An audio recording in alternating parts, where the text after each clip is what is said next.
So today I want to talk about something that almost nobody in the media is willing to say out loud. Everyone is counting the strikes. Everyone is watching the carriers. Everyone is tracking the tonnage of bombs America has dropped on Iran. And by those metrics, by every conventional measure of military success, America is winning this war decisively. Over 8,000 airstrikes in less than a month. Iranian air defenses shredded. Oil infrastructure burning. Naval facilities destroyed. Command centers obliterated. If you look at this war like a scoreboard, America is dominating. But here is what I need you to understand. Iran is not trying to win this war the way America defines winning. Iran is playing a completely different game. A game America does not even realize it is losing. And by the time America figures out what game Iran has actually been playing, it will be too late to do anything about it. So let me explain this very carefully, because this is the most important thing you need to understand about this entire conflict.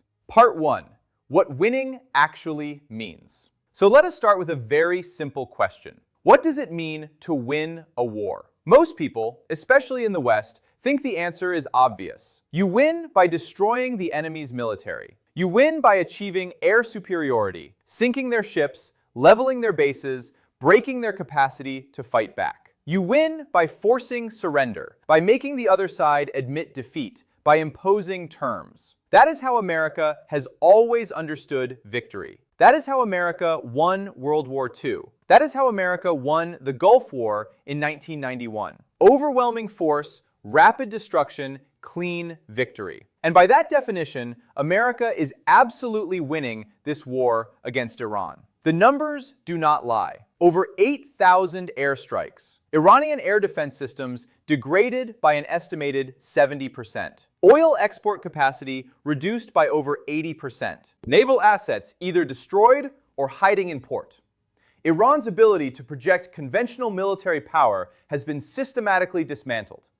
If this were a traditional war, if both sides were playing by the same rules, Iran would have collapsed by now.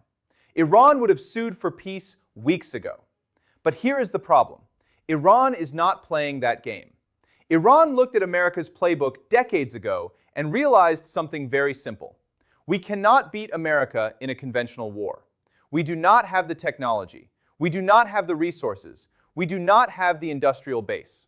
So instead of trying to win the war America wants to fight, Iran designed a completely different strategy.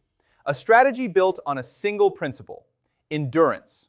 Not victory, not dominance, not conquest, just endurance. The ability to absorb punishment, to keep functioning, to survive long enough that America's position in the region collapses not because Iran won militarily, but because the cost of continuing the war becomes unbearable for America. And here is the part that most analysts are missing. That strategy is working. Right now, in real time. Even as American bombs are falling on Iranian soil, Iran is winning the war that actually matters. Part 2. The real war America is losing. So if America is winning the military war, what war is it losing?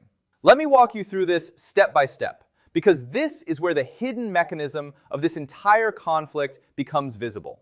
The real war is not being fought in the skies over Tehran or in the waters of the Strait of Hormuz. The real war is being fought in 3 places. First, the Gulf states. Second, global energy markets. Third, the confidence of America's allies.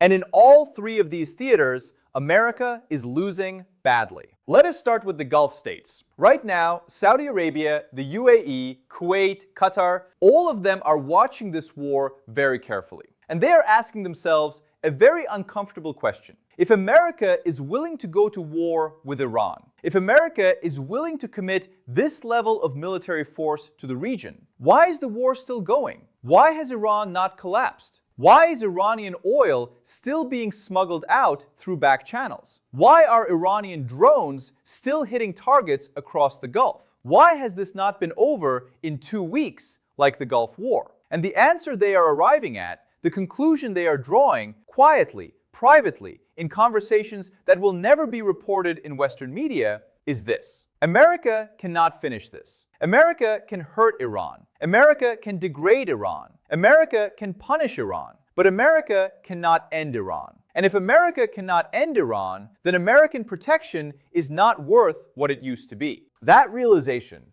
that quiet loss of confidence, is a catastrophic blow to American power in the region. Because American influence in the Gulf has never been purely about military capability. It has been about certainty. The certainty that if you align with America, you are safe.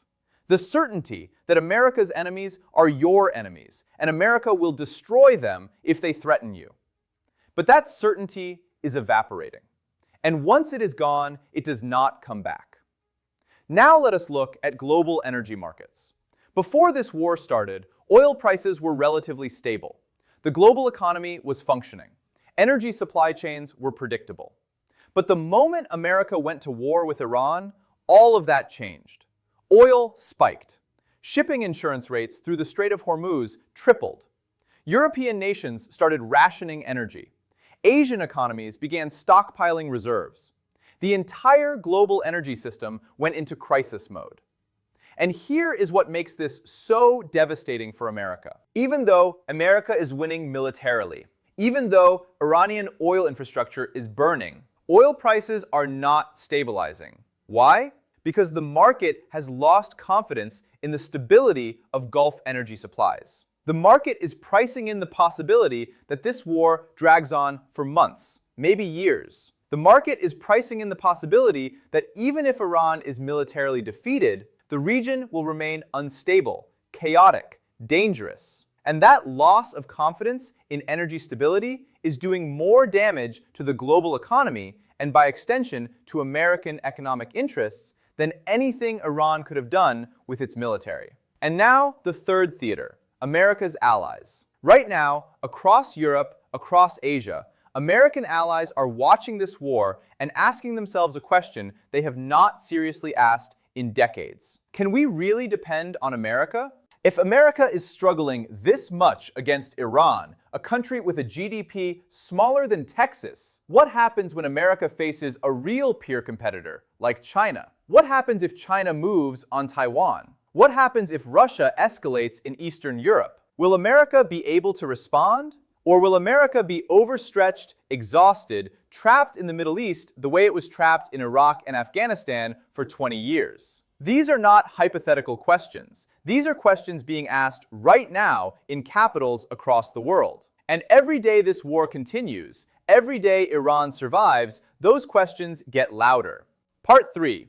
Why endurance is Iran's superpower. So now, let me explain why Iran's strategy is so devastatingly effective. Because on the surface, it looks insane. Iran is absorbing enormous damage. Its economy is in free fall. Its oil revenue has collapsed. Its military infrastructure is being systematically destroyed. Why would any rational government choose to endure this level of punishment instead of negotiating a ceasefire? The answer is that Iran has studied history very carefully. Iran has looked at every war America has fought over the past 50 years and noticed a very clear pattern. America does not lose wars because it runs out of bombs. America loses wars because it runs out of time. Vietnam. America won almost every major battle, killed over 1 million enemy combatants, dropped more bombs on Vietnam than were dropped in all of World War II, and still lost. Why? Because the American public eventually decided the cost was not worth it.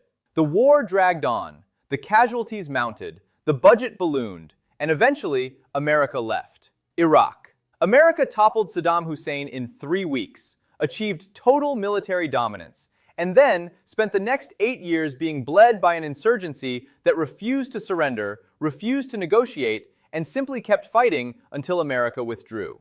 Afghanistan. 20 years, trillions of dollars, total air superiority, complete technological advantage. And in the end, the Taliban waited America out and took back the country the moment American forces left. Iran has studied all of this, and Iran has built its entire strategy around one insight. America is not patient. American voters are not patient. American politicians are not patient. American media is not patient. If you can survive the initial shock, if you can endure the bombardment, if you can keep your government functioning and your people from collapsing into chaos, America will eventually leave. Not because you beat them militarily, but because continuing the war becomes politically unsustainable. And here is the part that makes this so dangerous for America. Iran is uniquely built to execute this strategy. Iran is not a fragile regime dependent on a single leader. It is not a hollow state held together by oil money and foreign mercenaries. Iran is a deeply ideological state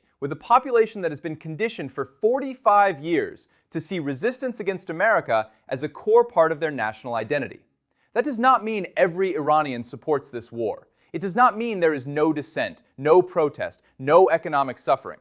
But it does mean that the Iranian government has a level of resilience, a capacity to absorb punishment and keep functioning that most other nations simply do not have.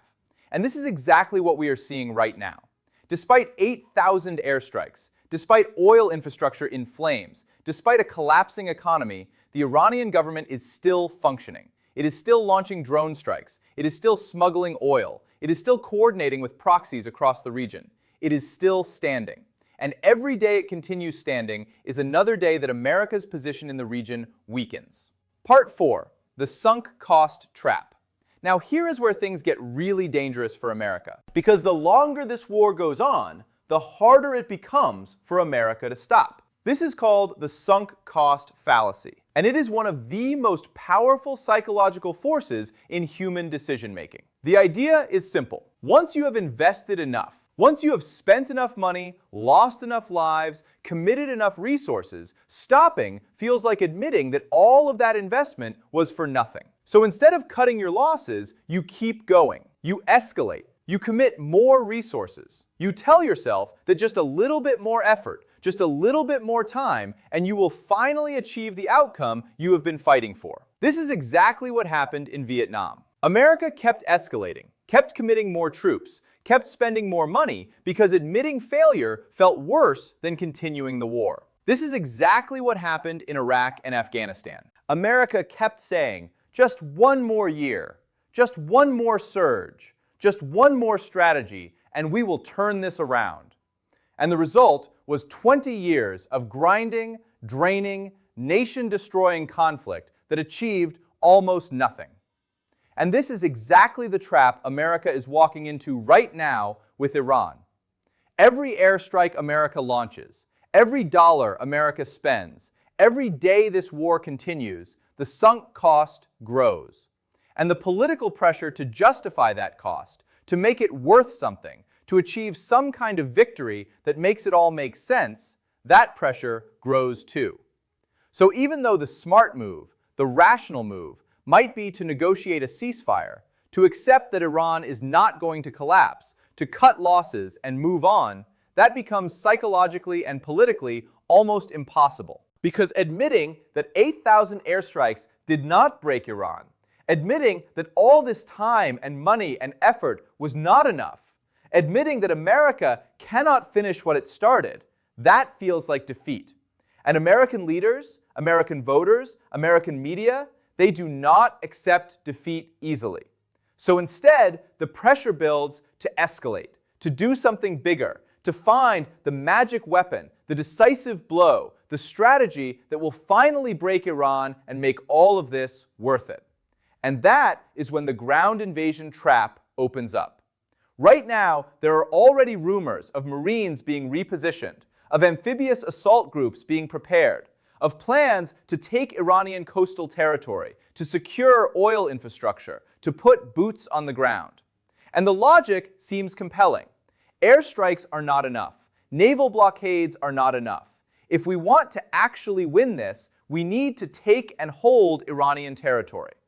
But here is what history tells us. The moment you put ground troops into Iran, you are no longer fighting a limited war. You are fighting Vietnam all over again. You are fighting Iraq all over again. You take one position and Iran hits it from the mountains. So you have to take the mountains. You take the mountains and Iran melts into the cities. So you have to occupy the cities. You occupy the cities and you are now responsible for governing 85 million people in one of the most geographically hostile countries on earth. And once you are in, you cannot leave, because leaving means admitting defeat, and the cost of staying just keeps growing. Part 5. What America should actually do. So given all of this, given that America is winning militarily but losing strategically, given that Iran's endurance strategy is working, given that the sunk cost trap is closing, what should America actually do? The honest answer is something that is almost impossible for American leaders to say out loud. America should negotiate a ceasefire, not from a position of strength, not with preconditions, not with demands for total Iranian capitulation, but as two nations that both recognize this war is not serving either of their long-term interests. And here is why that is so hard. Because negotiating a ceasefire right now, after 8,000 airstrikes, after all this investment, after all this rhetoric, looks like losing. It looks like Iran survived. It looks like America could not finish the job. And in the short term, that is a massive political blow. But here is what most people are missing. The alternative is worse. The alternative is years of grinding conflict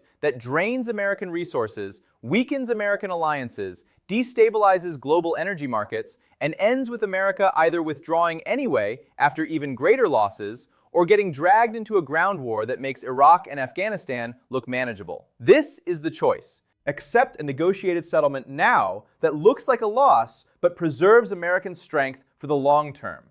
Or continue the war, chase the illusion of total victory, and watch American global power erode in real time. And the longer America waits to make that choice, the worse the terms of that settlement become. Because every day this war continues, Iran's negotiating position gets stronger. Not because Iran is winning militarily, but because the world is watching America struggle. And the longer America struggles, the more everyone realizes that American dominance is not what it used to be. This is not about ideology. This is not about who is right or wrong. This is cold, strategic calculation. Iran designed a strategy specifically to exploit America's weaknesses, and that strategy is working. The question is whether America is willing to recognize that reality and adapt, or whether America is going to keep fighting the war it wants to fight instead of the war that is actually happening. Part 6. Why this matters for the entire world. Now let me zoom out and explain why this is not just about America and Iran. This war is a test case. It is a proving ground. Every other nation on Earth that has a problem with American power, every nation that resents American dominance, every nation that wants to challenge the global order, they are all watching this war very carefully. And they are learning. They are learning that you do not need to beat America militarily to win. You just need to survive. You just need to endure. You just need to make the cost of continuing the conflict higher than the value of victory. And if a country with Iran's limited resources, Iran's technological disadvantages, Iran's isolated position can do that, then other countries can too. China is watching, Russia is watching, North Korea is watching, and they are all taking notes. This is why this war is so much bigger than the Middle East. This is not just about oil. This is not just about regional influence. This is about whether the model of American military dominance, the model that has shaped global politics for 80 years, still works. And right now, in real time, that model is being stress tested. And it is showing cracks, deep cracks. The kind of cracks that, once they appear, they do not go away. This is the same pattern that brought down every empire in history. Not sudden collapse, not dramatic military defeat, just slow erosion, overextension, the cost of maintaining dominance becoming greater than the benefits. Allies losing confidence, enemies realizing that resistance is possible, and the center, the hegemon, the dominant power, grinding itself down, trying to hold everything together until one day it just cannot anymore. That is what we are watching right now. Not the end of American power, but the beginning of the end of unchallenged American dominance. And whether America recognizes that and adapts, or whether America keeps fighting the old war with the old strategies and the old assumptions, that will determine whether this transition is managed or catastrophic. Part 7. The bottom line. So let me bring this all together. America has launched over 8,000 airstrikes against Iran. America has destroyed Iranian air defenses, crippled Iranian oil infrastructure, shattered Iranian military assets. By every conventional metric, America is winning this war. But Iran is not trying to win conventionally. Iran is playing the endurance game, the same game the Viet Cong played, the same game the Taliban played, the same game every successful resistance movement in history has played against a superior military power. Survive long enough that the cost of continuing the war becomes unbearable. And that strategy is working. The Gulf states are losing confidence in American protection. Global energy markets are destabilizing. American allies are questioning American reliability. And the sunk cost trap is closing around American decision makers, making it harder and harder to negotiate a settlement without it looking like defeat. The longer this war continues, the more America wins tactically and loses strategically. And the terrifying part is that the people making decisions in Washington may not realize this until it is far too late to do anything about it. Iran does not need to win this war. Iran just needs to not lose. And right now, Iran is not losing. America is destroying Iranian infrastructure, but Iran is destroying American credibility. And in the long run, credibility is worth more than bombs. This is the war almost nobody is talking about. The war that is happening under the surface. The war that will reshape the global order, regardless of who wins the military conflict. And the outcome of that war is not being decided by firepower. It is being decided by endurance. And Iran has more of it than most people realize. So let us recap. America is winning every battle, but losing the war that actually matters. Iran's strategy is not to defeat America militarily, but to survive long enough that American dominance in the region becomes unsustainable. The Gulf states are quietly losing confidence in American protection.